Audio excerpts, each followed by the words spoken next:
स्वागत है आप सभी का सीएनबीसी आवाज पर। आप देख रहे हैं स्टॉक 2020 का मुकाबला और ये मुकाबला मेरे साथ खेल रहे हैं डिम्पी। हाय डिम्पी। हाय हेमंत। हेमंत मेरे साथ मुकाबला खेल रहे हैं और आज हेमंत की टीम बड़ी इंटरेस्टिंग है। आज फिर से उसी दौर पे आगे खड़े हो गए हैं जहां पे एक बार हेमंत पूरी तरह से बेरिश थे और मैं बुलिश था। ये टीम भी आपको बताएंगे, लेकिन इससे पहले आज के पिच रिपोर्ट क्या है हेमंत? देखिए, कमजोर संकेत हैं साफ तौर पर। आप देख सकते हैं एसजीएक्स निफ्टी जिस तरह से संकेत दे रहा है, कच्चे तेल में जिस तरह से दबाव देखने को मिला है, डाउ में 300 पॉइंट की गिरावट देखने को मिली। तो साफ तौर पर बेयर्स हावी हैं, न सिर्फ भारत में बल्कि दुनिया भर में ऐसा नजर आ रहा है और इसीलिए गेंदबाजों को ज्यादा तवज्जो दी है। 6 गेंदबाज और 4 बल्लेबाज, लेकिन आपने फिर से बल्लेबाजी उतारे। मैंने बल्लेबाजी इसलिए उतारे, मेरे को लगता है कि सारी चीजें काफी हद तक डिस्काउंट हुई है और ये डिस्काउंट आज दोपहर तक आपको खत्म होता हुआ दिख सकता है। फुल बैक मिलेगा और अच्छी चीज है कि एसजीएक्स निफ्टी जो आपको आंकड़े दिखा रहा है ये पहले से सारी चीजों को डिस्काउंट कर रहा है। चलिए, अच्छा है बुलिश होना, लेकिन हम शुरुआत अपने पुराने गेंदबाज के साथ करेंगे, भरोसेमंद गेंदबाज के साथ करेंगे जो हर रोज आपको कमाई करके देता है। वो है केन इंडिया का स्टॉक। जी हाँ, आज फिर देखिए ये शेयर दबाव के साथ खुलेगा। कच्चे तेल ने जिस तरह से गिरावट दिखाई है, 40 के नीचे अब आराम से ट्रेड करने लगा है। ब्रेंट क्रूड और नाइमेक्स क्रूड भी इवन 35-36 तक के भाव देखने को मिले थे शुक्रवार के सेशन में। आज ये स्टॉक दबाव में आसानी से देखने को मिल सकता है। वैसे भी देखिए, जो राजस्थान में इनके पीएससी को यानी प्रोडक्शन शेयरिंग कॉन्ट्रैक्ट को सरकार आगे नहीं बढ़ा रही है, उसको लेकर असमंजस स्थिति बरकरार है और अब कोर्ट में ये पहुंच गया है मामला। आज इस स्टॉक में आसानी से 119 तक के लेवल्स देखने को मिल सकते हैं, इसलिए ये होगा हमारा भरोसेमंद स्टॉक और ओपनर भी। बताइए डिम्पी, आप स्टॉक कंटेंडर आपने उतारा, लेकिन मैं थोड़ा सा डिफेंसिव हो जाऊंगा और मैं एक बैट्समैन उतार रहा हूं इसके खिलाफ और वो है सिक्वेंटिक साइंटिफिक का शेयर।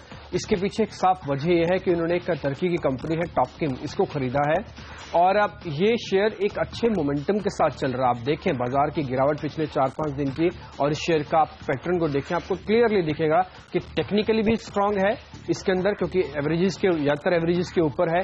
दूसरा, इसके साथ आज न्यूज भी है और तीसरा, ये नीश सेगमेंट में है, इसका पीयर्स भी ढूंढने अवेलेबल थोड़ा सा मुश्किल है और जिस सेगमेंट में काम कर रहा है वहां पे मार्जिन्स ठीक ठाक है, इनको ज्यादा कंपटीशन मिलता भी नहीं है।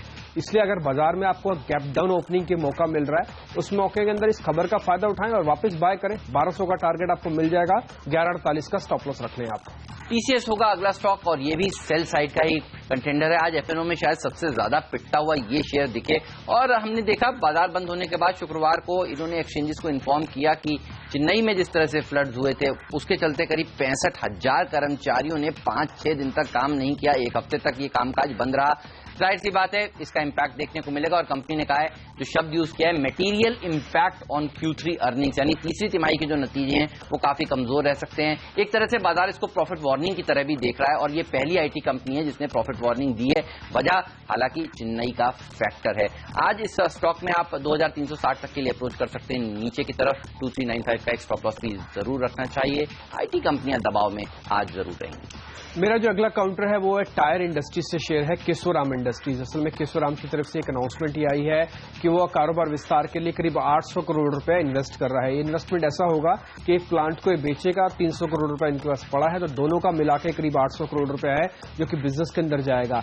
कमर्शियल टायर बिजनेस के अंदर केशोराम का ठीक ठाक स्टेक है। इंडिया के अंदर करीब 10% स्टेक तो इन्हीं का जाता है मार्केट के अंदर। तो केशोराम अगर 800 करोड़ रुपए, और ये अच्छी खासी रकम होती है टायर कंपनीज के लिए, अगर इन्वेस्टमेंट के लिए कर रहा है तो नो डाउट, क्योंकि टायर कंपनीज के मार्जिन अभी भी काफी बेहतर हैं। सेल्स के आंकड़े अगर आप वैसे ऑटो कंपनीज को हटा दे पीछे, इनके सेल्स के आंकड़ों में जरा दिक्कत नहीं आ रही, इसलिए जो ऑटो एंसिलरी है जिसमें टायर भी आता है उनको कोई खास दिक्कत आ नहीं रही है और धीरे धीरे ये एक्सपोर्ट पे भी फोकस कर रहे हैं। तो केशोराम पे हमारा आज मोमेंटम रहेगा और इसलिए हम इसको बाय कॉल में लेके आए हैं 102, यानी कि 100 के ऊपर आज चला जाएगा तो 102 तक अपना टारगेट रख के आप इसमें प्रॉफिट बुक करें। 95 रुपीज 50 पैसा का एक स्टॉप लॉस रखा जा सकता है। डाबर एक और गेंदबाज, इसको भी टीम में शामिल किया है, पहले भी हमारी टीम में शामिल रह चुका है कई बार और अच्छे रिटर्न्स इसने कमा कर दिए नीचे की तरफ। जब खराब खबरें होती है तब तक नीचे की तरफ ज्यादा अच्छा रिएक्शन ये स्टॉक देने के लिए अब जाना जाता है। और नेपाल को लेकर फिर से चिंताएं उमड़ पड़ी हैं। कंपनी के जो नेपाल की फैक्ट्री है वहां नेपाल की अथॉरिटीज ने जाकर रेड की है।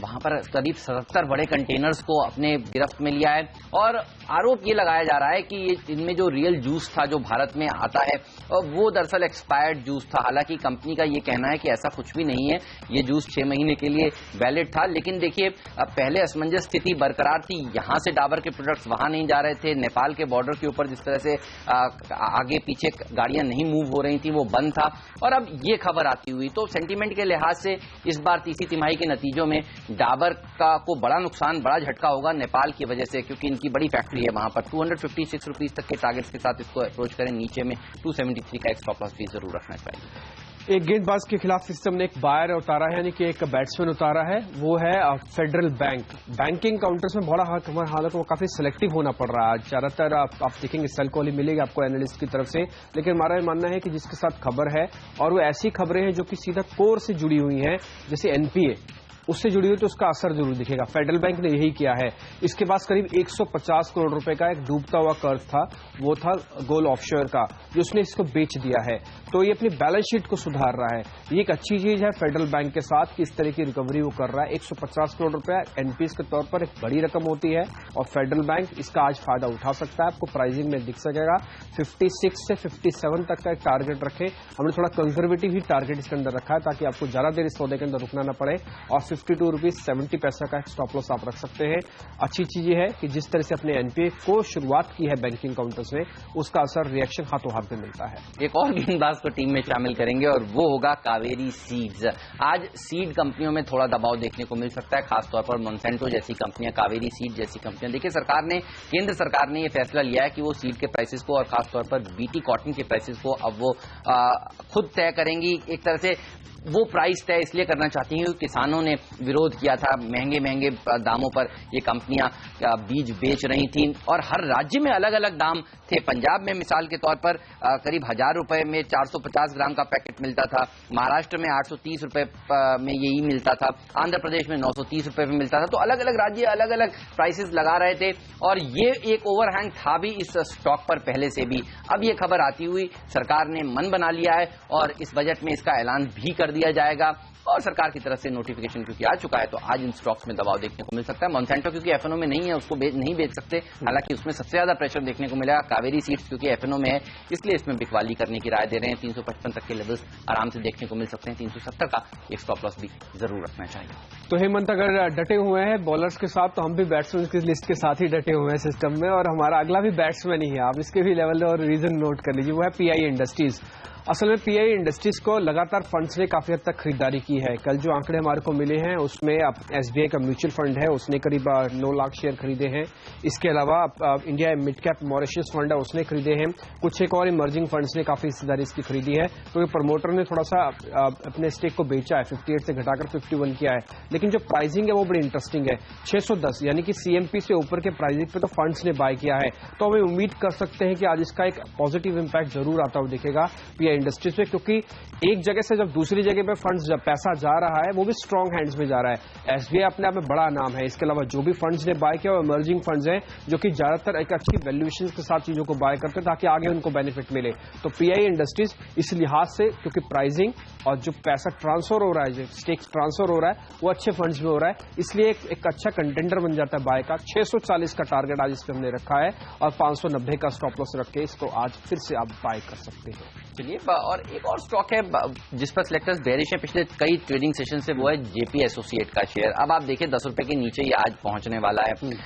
10.75 के आसपास का भाव है। 10 के नीचे सीएनबीसी आवाज में जो स्टॉक 2020 का ये मुकाबला जो आप देख रहे हैं, उसमें हमने ये नियम बनाया है कि 10 के नीचे का शेयर हम नहीं लेंगे, क्योंकि अभी 10 के ऊपर है, इसलिए हमारी टीम में है, मौका है, तो हमने सोचा इसको जरूर टीम में शामिल कर लिया जाए। 11 के स्टॉप लॉस के साथ इसको शॉर्ट करें। वैसे भी देखिए बाजार कमजोर है, हाई बीटा ज्यादा तेज पिटेंगे, ज्यादा कर्ज वाली कंपनियों को पे ज्यादा बिकवाल हावी होंगे, छोटी टिकट साइज का शेयर है, परसेंटेज टर्म्स में ज्यादा अच्छे रिटर्न्स भी हमें देकर जाएगा। तो ये सब फैक्टर्स हैं जिसको आज चुना है जेपी एसोसिएट्स, फिर गेंदबाजी का दर्जा इसको दिया है। वैसे आपकी दाव देनी पड़ेगी जेपी एसोसिएट्स पे 13 रुपए से, हम 12 से 13 रुपए से। अमूमन इस तरह की जब प्राइसिंग आती है ना, तो ज्यादातर लोग सोचते हैं कि चाहे कोई भी डिप मिल जाए ले लें, क्या जाएंगे 13 रुपए तो जाएंगे। लेकिन जो आपने कोर रीजन ढूंढा है कि बहुत ज्यादा मुश्किल में है, और डेट जिस तरह से मार्केट भी चल रहा है, तो डेट कंपनीज को बहुत नुकसान है। शायद आज से आपको 10 का लेवल 10 से नीचे भी आपको आते हुए दिख सकता है। लेकिन मेरी तरफ से अगला फिर से एक बाय काउंटर ही है, क्योंकि हम बाय काउंटर के साथ ही हैं। और मेरा जो मानना है कि वो स्टील कंपनीज को लेकर आज वापस एक इफेक्ट आएगा, पॉजिटिव इफेक्ट आ सकता है, क्योंकि सरकार ने जो ड्यूटी, पहले भी खबर थी सिस्टम में कि ड्यूटी सरकार एंटी डंपिंग ड्यूटी लगा सकती है, लेकिन जो एंटी डंपिंग ड्यूटी का जो रेशियो आया वो बड़ा इंटरेस्टिंग आया, 5 से लेकर 57% तक की अलग अलग प्रोडक्ट्स पर ड्यूटी अलग अलग डिफाइन होगी। लेकिन अपर रेंज करीब 50% की एंटी डंपिंग ड्यूटी है और लोअर रेंज भी करीब 5% है, जो कि कम नहीं है। तो आप जेएसडब्ल्यू स्टील को इसको बेनिफिट जरूर आते हुए दिखेगा। जेएसडब्ल्यू स्टील टेक्निकली पैटर्न पे भी अच्छा है, लेने को हम सेल भी ले सकते थे, लेकिन सेल और जेएसडब्ल्यू स्टील को जब हमने दोनों को कंपैरिजन किया तो कम से कम टेक्निकली ये ज्यादा ठीक लग रहा था जेएसडब्ल्यू स्टील, जो कि एक मोमेंटम वाला शेयर भी है और लास्ट रजिस्ट्रेशन के अंदर भी एक मोमेंटम था इसके अंदर। आप इसमें टारगेट 985 का रख के खरीदारी करें, 958 का एक स्टॉप लॉस रखा जा सकता है। तो स्टील कंपनीज में जेएसडब्ल्यू स्टील को बेनिफिट हो सकता है। ये कुछ एक शेयर थे, लेकिन अब आगे बढ़ते हैं और देखते हैं डिपेंडेबल शेयर कौन सा है।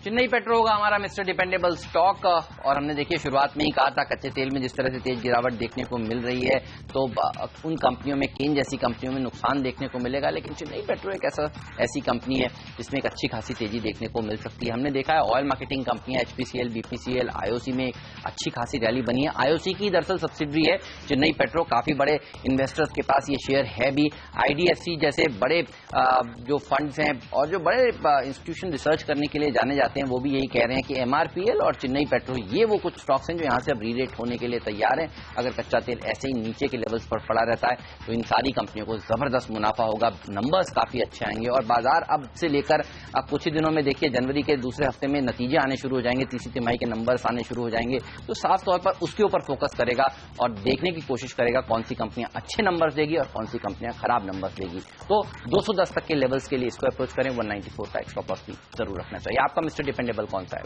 हेमंत, मेरा डिपेंडेबल है शुगर काउंटर में से त्रिवेणी इंजीनियरिंग। असल में डिपेंडेबल इसको 2-3 वजहों की वजह से लिया गया है। पहला तो इस सेगमेंट के अंदर आप देखें तो नेगेटिव खबर आ ही नहीं रही है। पहले कोई अच्छी खबर नहीं आती थी, अब कोई नेगेटिव खबर ही नहीं आ रही है। और आप सीएनबीसी आवाज ने एक एक्सक्लूसिव जानकारी के जरिए आपको बताया था कि एथेनॉल पे जो करीब 2% का टैक्स लगता है, सरकार आने वाले दिनों में इसको हटा सकती है। ये अच्छा उन कंपनीज के लिए है जो शुगर बेस्ड कंपनीज है, क्योंकि इनका एथेनॉल बाय प्रोडक्ट भी होता है। हालांकि एक ऐसा शेयर था जो मैं अपनी लिस्ट में रखना चाहता था, लेकिन वो हेमंत ने रख लिया अपनी लिस्ट में, वो आपको आगे बताएंगे वो कौन सा शेयर था। लेकिन फिर भी त्रिवेणी इंजीनियरिंग को इसका बेनिफिट मिलेगा। दूसरा, ये एक्सपोर्ट भी करती है कंपनी और एक्सपोर्ट के लिए इससे फेवरेबल कंडीशन नहीं दी जा सकती, क्योंकि अब तो हम 67 को भी पार करने की कंडीशन पे आते हुए दिख रहे हैं, या फिर 67 पे रुपया कमजोर होकर आ जाएगा। तीसरा, प्राइसिंग अभी नहीं गिरे हैं बाजार के अंदर, ये एक अच्छी चीज है कि अपने प्रोडक्ट के दाम नहीं गिरा पा रहे हैं, तो ये बेनिफिट इनकी बैलेंस शीट्स में भी आएगा। तो 3-4 बड़ी रीजन थी, सेक्टर अच्छा चल रहा है, इसलिए डिपेंडेबल शेयर के अंदर एक अच्छा कंटेंडर बन रहा था। त्रिवेणी को आप बाय करें 3850 के टारगेट के साथ, 35 रुपए का एक स्टॉप लॉस आप इस पर जरूर रख लेंगे। चलिए, वक्त एक छोटे से ब्रेक का हो गया। अभी तक 6 शेयर हमने आपके सामने रखे हैं, लेकिन और लिस्ट अभी और भी बड़ी लंबी होगी और आपको फायदे के सौदे और भी मिलेंगे, लेकिन उससे पहले एक छोटा सा ब्रेक लेना होगा, जो कि ले लेती है।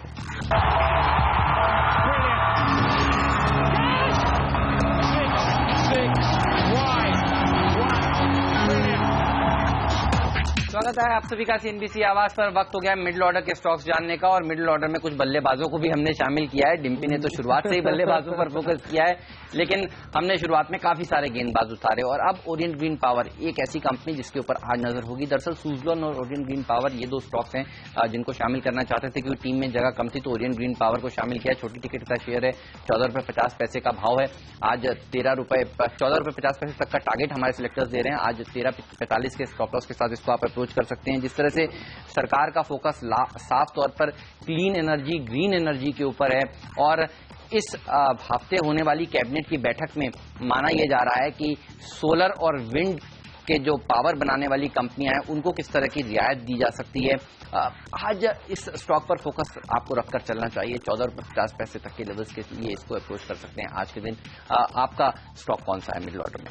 मिडिल ऑर्डर में मेरा अभी भी बाय ही चलेगा, क्योंकि हमने उस आंकड़े को नहीं भूले जो कि बहुत बेहतर है, वो आईपी के 5 साल के वो भी उच्चतम स्तरों पर आए हैं, तो उसको भी आपको तवज्जो देनी चाहिए। और इसमें कोल इंडिया हमने 2-3 वजहों से और भी चुना है। पहला तो कोल इंडिया के अंदर जो एफआईज हैं वो करीब 9% स्टेक रखते हैं।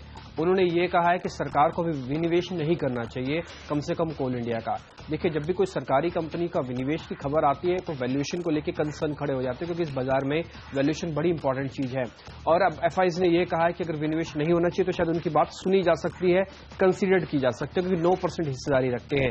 दूसरा, इंपोर्टेड कोल इंडिया में थोड़ा कम हो रहा है, तो इसका सीधा सीधा बेनिफिट डोमेस्टिक कोल कंपनीज को मिलेगा, जिसमें कोल इंडिया शामिल है। तो 2-3 बड़ी वजहों की वजह से इसको हमने कोल इंडिया को शामिल किया। आईपी के आंकड़े भी ठीक है, ग्रोथ ठीक ठाक शायद दिख रही है, तो इसलिए कोर बिजनेस कोल इंडिया को बेनिफिट देगा। 318 का टारगेट है, 300 का स्टॉप लॉस है। जेएसएल स्टेनलेस एक और ऐसा स्टॉक है जो हमारी टीम में आज शामिल होगा, और सिलेक्टर्स का मानना है जिस तरह से शुक्रवार को बाजार बंद होने के बाद एंटी डंपिंग ड्यूटी लगाने का फैसला सरकार ने किया है। 5 कंट्रीज के ऊपर 5 से 57% तक की एंटी डंपिंग ड्यूटी लगना बड़ी बात है, और जेएसएल स्टेनलेस के लिए सबसे अच्छी खबर है। अगर सारे मेटल पैक्स में देखें तो ये वो स्टॉक है जो शुक्रवार को नहीं चला है, बल्कि 5-6% की गिरावट के साथ जाकर बंद हुआ है, क्योंकि खबर बाजार बंद होने के बाद आई है, इसलिए आज रैली देखने को मिलेगी। और अगर आपको याद होगा तो शुक्रवार को एक ही ऐसा इकलौता सेक्टर था जो सबसे अच्छा प्रदर्शन दिखा रहा था, वो था मेटल पैक, और उसमें ये शेयर उस दिन कमजोर था। तो आज एक रैली की गुंजाइश है, 30 रुपए तक के लेवल्स आराम से देखने को मिल सकते हैं। इसके ऊपर सिलेक्टर्स काफी बुलिश हैं। अगला शेयर भी मेरी तरफ से बाय काउंटर ही है। हमने सिर्फ एक ही सेल है जो कि आपको अगले बारे में बताएंगे, लेकिन अभी भी बाय काउंटर्स की लिस्ट है। अब इसको नोट करें, मिर्जा इंटरनेशनल, इसका टारगेट 129 का है, 122 का स्टॉप लॉस है। रुपया एक ऐसे लेवल पे आके खड़ा हुआ है जहां पे एक्सपोर्ट ओरिएंटेड कंपनीज को काफी बेनिफिट मिलेगा। आईटी फार्मा को लेकर हर कोई जानता है, लेकिन आप देखें तो लेदर इंडस्ट्रीज में भी कुछ एक ऐसी वैल्यूएशन वाली कंपनी है जो कि एक्सपोर्ट से बड़ा बेनिफिट उठाती है, इसमें मिर्जा इंटरनेशनल एक काउंटर हो सकता है। 129 रुपए का टारगेट इस वजह से दिया गया, इसमें मोमेंटम आ जाएगा। दूसरा, इनके मार्जिन काफी बेहतर हैं, क्योंकि रॉ मटेरियल जो इस्तेमाल कर रहे हैं उसमें किसी तरह का कोई बदलाव नहीं है, और इसके अलावा फंड आगे चल के बजट ओरिएंटेड बाय अगर करते हैं तो शायद लेदर और लेदर से जुड़ी हुई जो कंपनीज हैं उसमें खरीदारी हो सकती है। दिसंबर का महीना, फंड बाइंग भी धीरे धीरे शुरू हो जाती है। 3-4 बड़ी वजह थी जिसकी वजह से मिर्जा इंटरनेशनल को हमने चुना है। 129 के टारगेट के लिए आप इसमें खरीदारी करें। चलिए, वक्त हो गया अब फ्री हिट कॉल जानने का, आज के कौन से हैं। हिंट तो आपने दे दिया था, प्राज इंडस्ट्रीज को हम अपनी टीम में शामिल करना चाहेंगे। देखिए, ये वो ऐसा स्टॉक है जो आज जबरदस्त रैली दिखा सकता है। सरकार का फोकस है क्लीन एनर्जी, ग्रीन एनर्जी के ऊपर, और ये कंपनी दरअसल इथेनॉल के प्लांट्स लगाने के लिए जानी जाती है। जिस तरह से दिल्ली में हमने देखा एनजीटी का ऑर्डर आया, डीजल की गाड़ियों की बिक्री के ऊपर रोक लगी है। अगर इसी तरह का माहौल रहा तो आप देखिए फोकस शिफ्ट हो जाएगा सीएनजी के ऊपर। आईजीएल में हमने देखा था शुक्रवार को एक अच्छी रैली देखने को मिलती, इसी के चलते आगे चलकर फोकस शिफ्ट होगा इथेनॉल के ऊपर। हालांकि दूर की बात है, लेकिन बाजार दूर की चीजों को पहले डिस्काउंट करता है, और इसीलिए सिलेक्टर्स का मानना है कि प्राज इंडस्ट्रीज में एक जबरदस्त रैली देखने को मिल सकती है। 85 तक के टारगेट्स के साथ इसको आज के सत्र में अप्रोच करें।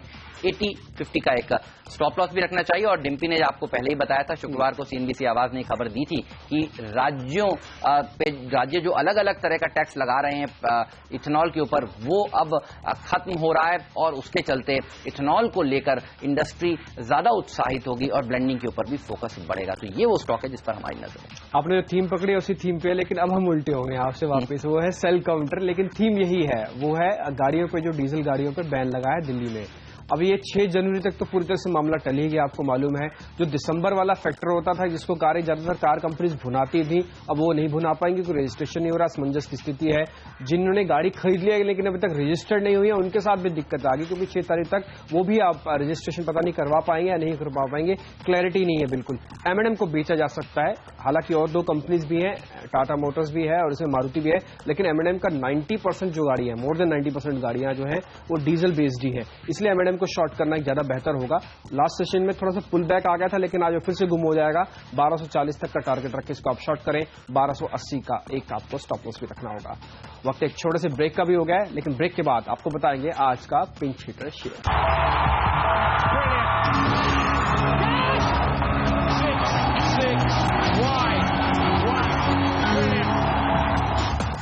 स्वागत है आप सभी का सीएनबीसी आवाज पर। वक्त हो गया आखिरी के पिंच हिटर स्टॉक जानने का, और एचडीआईएल होगा हमारा आखिरी स्टॉक, और ये स्टॉक काफी दबाव में आज फिर रह सकता है। जिस तरह से हमने देखा है रियल एस्टेट रेगुलेटर को कैबिनेट ने मंजूरी दी है, वो एक बड़ा ओवरहैंग है। देखिए, ऐसी कंपनियों के ऊपर, रियल एस्टेट कंपनियों के ऊपर खासतौर पर जो मुश्किल से इस समय जूझ रही हैं, आज के लिए 60 रुपए के नीचे के लेवल आसानी से देखने को मिल सकते हैं। आपका शेयर कौन सा होगा? पिंच हिटर में टेलीकॉम शेयर है, वो भी बाय है। वो इकलौता सेल कॉल था जो हमने आपको बता दिया, एक बाय कॉल वापस दे रहे हैं आपको, वह भारतीय एयरटेल। असल में ये माइक्रोमैक्स के साथ एक करार कर सकता है आगे चल के, और ये 4G को होगा। आपको ध्यान है कि भारतीय एयरटेल 4G को लेकर वैसे भी लीड ले चुका है ज्यादातर कंपनीज के साथ, और माइक्रोमैक्स जो कि डोमेस्टिक कंपनीज में भारत की सबसे बड़ी कंपनीज में शुमार है, उसका बेनिफिट इसको जरूर मिलेगा अगर एक करार हो जाता है तो। आज सेंटिमेंटल इंपैक्ट आएगा, कई दिनों से कॉल ड्रॉप वाले मामले से टेलीकॉम कंपनी परेशान थी, आज फायदा मिलेगा। 318 का टारगेट है, 302 का स्टॉप लॉस है। ये लिस्ट है मेरी आपके सामने, इसमें सीक्वेंट साइंसेज है, फ्री हिट में M&M चुना है हमने, और त्रिवेणी इंजीनियरिंग आज डिपेंडेबल शेयर है। Captain choice. देखिए गेंदबाज को ही चुनेंगे, हमारा फोकस तो देखिए गेंदबाजों पर ही है। M&M में दबाव देखने को मिलेगा। M&M के मैनेजमेंट ने जिस तरह से बयान दिए हैं और वो सरकार से क्लैरिफिकेशन मांग रहे हैं, जाहिर सी बात है ये दिसंबर महीने की बिक्री तो अब कमजोर आने वाली है। अगर राहत मिलेगी भी तो 6 जनवरी को हो सकता है अगले साल मिल जाए, लेकिन ये महीना तो इन ऑटो कंपनियों के लिए बेहद कमजोर रहेगा, इसलिए यहाँ पर आज प्रेशर देखने को मिलेगा। मेरी टीम पर नजर डाल के बताइए आपको कौन सा शेयर पसंद है। आपका थीम सेल था तो, लेकिन मैं सेल के साथ नहीं जाऊंगा, मेरी थीम बाय थी, मैं उसके साथ जाऊंगा। और मैंने प्राज इंडस्ट्रीज को बाय करने का, मैंने आपको पहले भी कहा था अगर ये शायद आपकी लिस्ट में नहीं होता तो मेरी लिस्ट में जरूर होता है। 85 का टारगेट है, रीजन बिल्कुल अप्रोप्रिएट है, आज बिल्कुल अच्छा मोमेंटम दे सकता है। 80 रुपये 50 पैसे के हिसाब से स्टॉप लॉस भी जरूर रख लें इसमें आप। चलिए इसी के साथ हम दोनों को दीजिए इजाजत, आप बने रहिए CNBC आवाज के साथ। ब्रेक के बाद लेकर आएंगे मार्केट काउंटडाउन, बताएंगे आपको निफ्टी में आपको क्या रणनीति बनानी चाहिए, कौन से सेक्टर्स आज परफॉर्म करेंगे और कौन से सेक्टर्स आज अंडर परफॉर्म करेंगे, शेयरों पर राय भी देंगे ब्रेक के उस पार।